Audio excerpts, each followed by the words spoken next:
Chicken কষা বানানোর সময় যদি এই ভুলগুলো না করেন, আপনার চিকেন কষা পারফেক্ট হওয়া থেকে কোনো বান্দা আটকাতে পারবে না। আর অনেস্টলি এই জিনিসগুলো বুঝতেই আমাদের সবচেয়ে বেশি টাইম লেগেছিল। I am not sure about others, but chicken কষা শেখাটা না আমাদের চিকেনের ঝোলের থেকেও একটু বেশি কঠিন লেগেছিল। না না, শক্ত রেসিপি বলছি না, কিন্তু এই সাটল ডিফারেন্সেস গুলো বুঝতে একটু সময় লাগে। কারণ রেসিপি ওয়াইজ দেখলে ঝোল আর কষা কিন্তু অলমোস্ট আইডেন্টিক্যাল, একই রকম ইনগ্রেডিয়েন্টস, একই বেসিক স্ট্রাকচার, কিন্তু কিছু ছোট্ট ছোট্ট নুয়ান্স আছে যেগুলো ঠিক করে এটা কষা হবে নাকি ঝোল। আর অনেস্টলি পুরো গেমটাই হচ্ছে এই কষানোটা, মানে শুধু গ্রেভি শুকিয়ে দেওয়া নয়, রাদার ধীরে ধীরে ফ্লেভার বিল্ড করা। তো আজকে রেসিপি শেয়ার করার পাশাপাশিও আমরা শেয়ার করবো সেই ছোট্ট ছোট্ট জিনিসগুলো যেগুলো আমাদের নিজেদের রান্নাতেও ডিফারেন্স তৈরি করেছিল, এন্ড আই এম শিওর আপনাদেরও করবে। প্রথমেই চিকেনটা ভালো করে ধুয়ে হালকা ম্যারিনেট করে নেব দই, নুন আর একটু হলুদ দিয়ে। দই না দিতে চাইলে লেবু বা ভিনিগার দিতে পারেন, অ্যাসিড আসা নিয়ে কথা, সেক্ষেত্রে টমেটোটা পরে বাড়িয়ে দেবেন। আর দই দিলেও বেশি দেবেন না, দই চিকেন তো আর বানাচ্ছি না বলুন। ওটা ম্যারিনেট হোক, ততক্ষণে আমরা পেঁয়াজটা স্লাইস করে নিই। পেঁয়াজটা জুলিয়ান করে কাটছি, খুব পাতলা করতে যাবেন না, খাওয়ার সময় একটু মুখেও লাগুক নাকি। কড়া ভালো করে গরম করে সর্ষের তেল,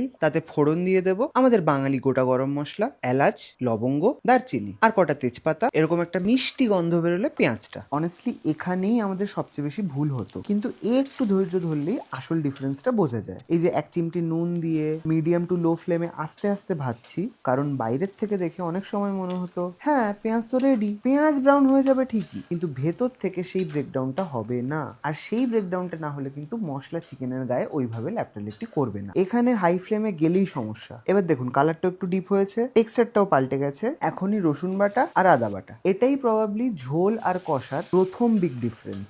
এইখানেও কিন্তু আমরা আগে একটা ভুল করতাম, কাঁচা গন্ধ পুরোপুরি চলে যাওয়ার আগেই নেক্সট স্টেপে চলে যেতাম, আর শেষ অবধি একটা স্লাইট কাঁচা আফটার টেস্ট থেকেই যেত। একটু টাইম দিন, পুরোপুরি কাঁচা গন্ধ চলে গেলেই টমেটোটা দিন। দই দিলে টমেটোটা একটু বুঝে দেবেন। এবার টমেটোর ওপরে একটু চিনি ছড়িয়ে ঢাকা দিন। টমেটো বিকল্প কেউ নেই, যদি মিষ্টি দিতে না চান নুনেও কিন্তু কাজ হয়। 5 মিনিটেই দেখুন টমেটো কেমন ম্যাজিকের মতো গলে গেছে। পিউরি দিতে যাবেন না, খুব গ্যাদগ্যাদে হয়ে যায় ব্যাপারটা। তেলের মধ্যে টমেটো গলার যে টেক্সচার, পিউরিতে আসে না ভাই। এবারে গুঁড়ো মশলাগুলো, হলুদ, লঙ্কার গুঁড়ো, কাশ্মীরি লঙ্কার গুঁড়ো আর ধনে গুঁড়ো আপনি ডাইরেক্টলি কড়াতেও দিতে পারেন, আমরা এরকম জলে গুলে দিই। এক তো মাপটা পাওয়া যায়, আর 2 নম্বর মশলাটা ডাইরেক্ট তেলে দিলে পোড়ার ভয়টাও কমে যায়। ঝোল হলে চাপ ছিল না, বাট এটা কষা না, মশলার সাথে আপনার জিভের ডাইরেক্ট কন্টামিনেশন হবে। এখন মশলাটা ধীরে ধীরে কুক হচ্ছে, আসল ফ্লেভার এবার যা বিল্ড হওয়ার সব কিন্তু এখানেই হচ্ছে মামা। কোনো কিছুর কাঁচা গন্ধ আর পাবেন না। সেই স্টেজে ম্যারিনেটেড চিকেনটা ম্যারিনেট করে ফ্রিজে রেখেছিলাম বলে দেখুন জলও কাটেনি। আচ্ছা, চিকেনটা দিয়েই কিন্তু ফ্লেম বাড়াতে হবে, কারণ 1 ঠান্ডা চিকেন পড়লো তো কড়ার টেম্পারেচারের সাডেন ড্রপ, আর 2 চিকেনের বাইরের লেয়ারটা ভেজে একটা হালকা কোটিং পড়া খুব জরুরি। পরে সেদ্ধ হলেও ভাঙবে না। 5 মিনিট নাড়লেই দেখবেন এরকম কালারটা পাল্টাতে শুরু করেছে। 5 মিনিট বাদে বাদে এরকম নাড়তে থাকুন, অ্যান্ড মেক শিওর করুন তলা যেন না ধরে। এই অবস্থায় কটা কাঁচা লঙ্কা চিড়ে দিয়ে ঢাকা দিন। কাঁচা লঙ্কাটা আগে দিনই কেন, ফ্রেশ গন্ধটা লক করতে চেয়েছি। একটু পরেই দেখবেন চিকেন ভয়ঙ্কর জল ছেড়েছে, বুঝে যাবেন you are going in a right direction. ব্যাস, এইবারে শুরু হলো আসল কাজ, দ্যাট ইজ কষানো। আর এইখানেই প্রবাবলি বিগেস্ট কনফিউশনটা হয়। আমরা অনেক সময় ভাবতাম কষানো মানে শুধু জল মেরে ফেলা। না বন্ধু, it's a slow cooking process.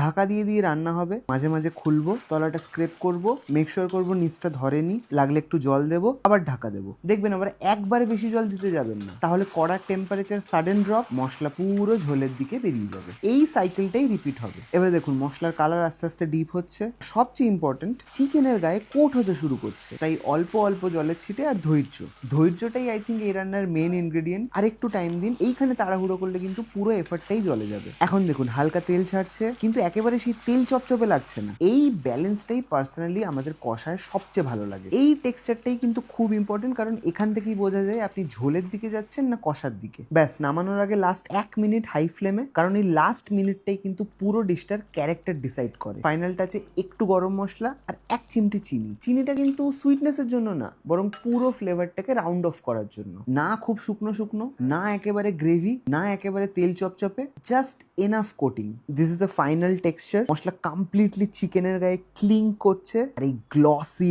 Deep কালারটা এসছে। এই লুকটা না আসা অব্দি কিন্তু আমাদের কষাটা ঠিক কষা কষা লাগে না। আর অনেস্টলি এই রেসিপিটা করতে গিয়ে আমরা এটা সবচেয়ে বেশি শিখেছি, সেটা হলো কষা উপকরণের রেসিপি নয়, কষা প্রসেসের রেসিপি। তো ট্রাই করে দেখুন, আর জেনুইনলি জানাবেন কোন ছোট্ট নুয়ান্সটা আপনাদের কাছে বিগেস্ট ডিফারেন্স তৈরি করলো। রান্নার এরকম ছোট বড় টিপস জানার জন্য সাবস্ক্রাইব করুন ক্যালকাটা কিচেন। আজ আসি, আবার দেখা হবে।